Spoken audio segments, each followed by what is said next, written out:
বিভূতি নৃত্য সংস্থা নৃত্য সুরভি আয়োজিত ভারতনাট্যম কর্মশালা শুরু।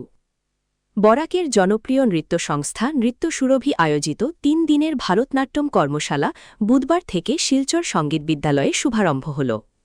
বৈদিক মন্ত্রোচ্চারণের সঙ্গে প্রদীপ প্রজ্বলন করে ধার্মিক ও শাস্ত্রীয় মর্যাদায় কর্মশালার আনুষ্ঠানিক উদ্বোধন করা হয়।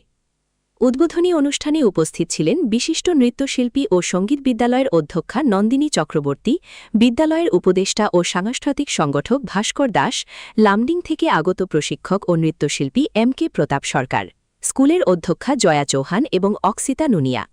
প্রত্যেকেই তাদের বক্তব্যে শিল্প ও শিক্ষা বিষয়ে গুরুত্ব আরোপ করেন এবং কর্মশালার সফলতা কামনা করেন।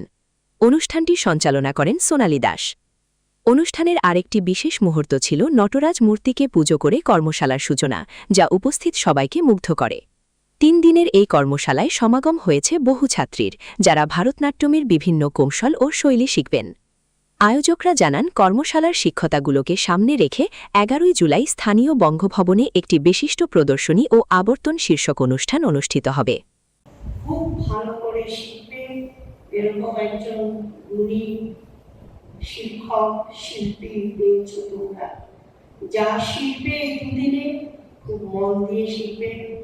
আর জয়ার কথা তো বলে লাভই নেই, জয়াকে আমি দীর্ঘদিন থেকেই চিনি। জয়া শিলচর সঙ্গীত বিদ্যালয়ের শিক্ষিকা, সব রকমের সহায় সহযোগিতা ওর কাছ থেকে পাই। ও আমার ছোট বোন। আরেকজনের কথা আমার আজকে না বললেই নয়।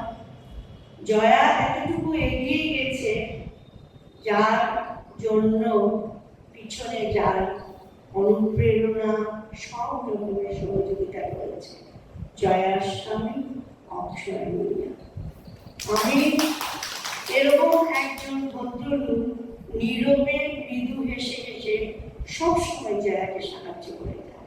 আর জয়া যে শুধু ভারতনাট্যম করায় তা নয়, কিন্তু ও যোগব্যায়ামও করায়।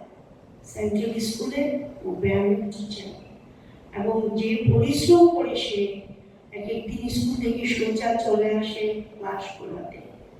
সত্যি সেটা প্রশংসনীয়। আর সব থেকে বড় কথা, ছাত্রদের কি বলছি আমি, তোমরা দেখবে সময়ের প্রতি ওর কিন্তু ভীষণ একটা ধ্যান, যেটা সময় বলবে সেই সময়